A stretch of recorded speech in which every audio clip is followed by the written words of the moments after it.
ભાવનગર શહેરમાં 27 જૂન 2025 ના રોજ ભગવાન જગન્નાથની 40મી રથયાત્રા નીકળનાર છે।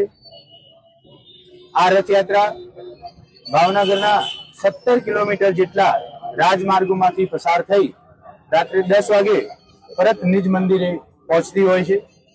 સમગ્ર રૂટ ઉપર 14 જેટલા ડેપ્યુટી એસપી, 44 જેટલા પોલીસ ઇન્સ્પેક્ટર અને 112 થી પણ વધુ પોલીસ સબ ઇન્સ્પેક્ટરનો બંદોબસ્ત તૈનાત કરવામાં આવેલો છે।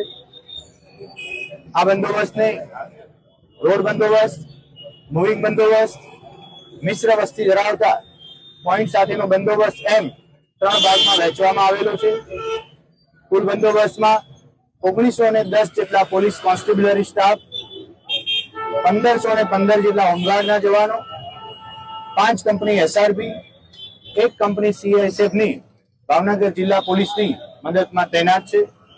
મિશ્ર વસ્તી ધરાવતા સમગ્ર વિસ્તારમાં ડીપ પોઈન્ટનું આયોજન કરી દેવામાં આવેલું છે।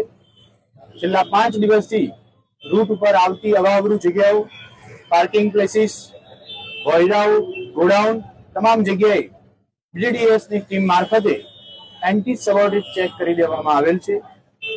અસામાન્ય પરિસ્થિતિને પહોંચી વળવા માટે થઈ 6 જેટલી ક્વિક રિસ્પોન્સ ટીમ ભાવનગર શહેરમાં રથયાત્રાના દિવસે ઇક્વિપમેન્ટ સાથે તૈનાત રહેનાર છે।